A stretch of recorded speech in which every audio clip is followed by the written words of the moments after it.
Hey guys, panibagong vlog na naman tayo. Sinimulan ko ito sa paghuhugas. And then, siningit ko muna din dito pag-isahin.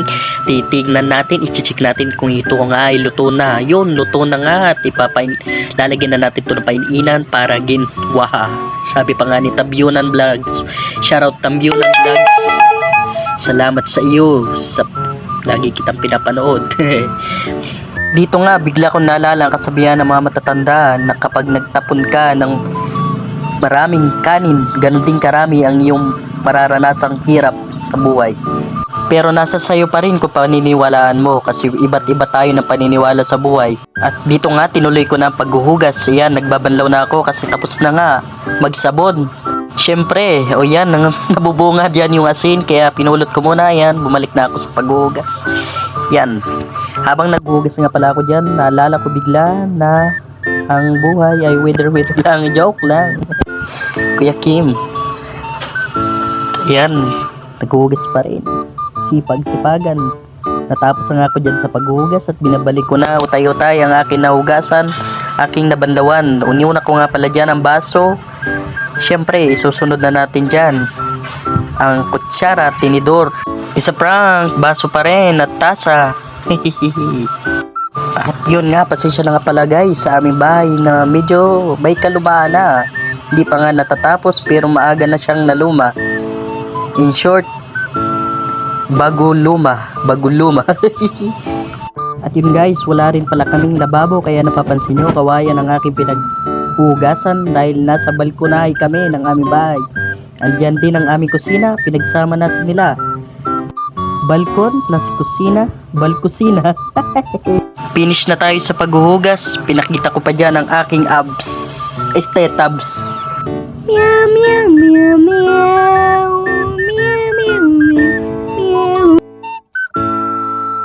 meow. Nilaro ko pala muna dito yung aking pusa dahil wala namang problema sa paglalaro ng pusa.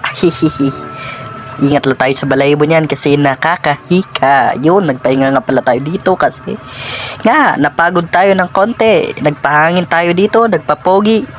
Pero hindi pa rin pogi. Tinawag natin si Papa dito. Hi Papa, come here. Hi Daddy, yun. Ang pogi mo naman, no? At yan, bumaba na nga pala tayo dito para ipakita sa inyo ang aking lulutuin na yan, sili. Mahalang na, masarap pa. Humahagod sa lalamunan na yan nga pala ang aming manok at tanglad. At syempre, hindi mawawala dyan ang malunggay. Oy, malunggay, hindi mangga, gago. I'm sorry. Ayan, malunggay. Goods pa? Syempre goods. Dito nga pala may bayabas, guwaba. Dito mayroon dito lemon na wala nang paliwiligi pa. Ipapakita ko rin sa inyo ang aming mangga. Kapag lumalaki yan guys, ang bunga niyan ay kasinlaki ng iyong charot. At yan nga pala ang aming bayabas. Yun yung bunga, nakikita nyo ba yun? Siyempre hindi, kasi nga malabo ang aking cellphone. At yan nga, dumating si Mama. Hi ka muna. Hi vlog, welcome to my guys. Yan nga, sira na nga pala yung bike ng aking kuya na hiniram ko. Balak ko sanang paayusin, pero naalala ko ang pahira ko ay sira na rin. In short, why money? Ayan, kalamansi namin sa aming bahay.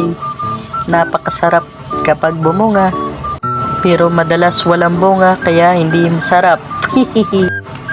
Kalamansi. And then ayun nga pala yung aming mangga na bumubunga lang, pero mabilis din maubos dahil bumibili ng aming kapitbahay.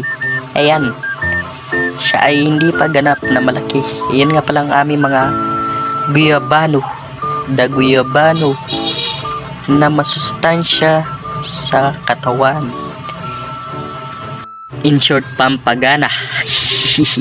Ito nga pala guys, pinakita ko dito, nagpapaliwanag ako dyan na ito yung amin na kalamyas o kamyas tawagin, pinutol ni Mama dahil nga trip niya lang. Yun nga pala, may ipapakita pa ako sa inyo dyan. Wait, there's more.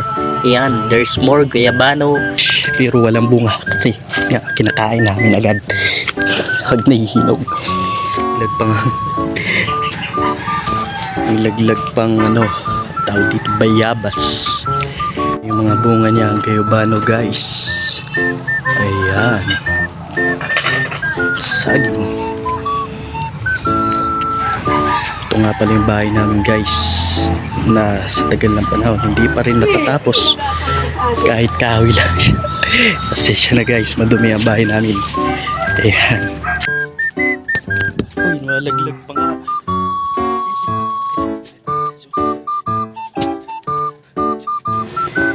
Nakita nga pala.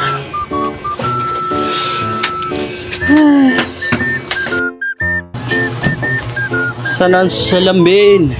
Ayun, inutusan tayo ni mama. Kailangan mga tindog, hindi pa nga dyan ayos.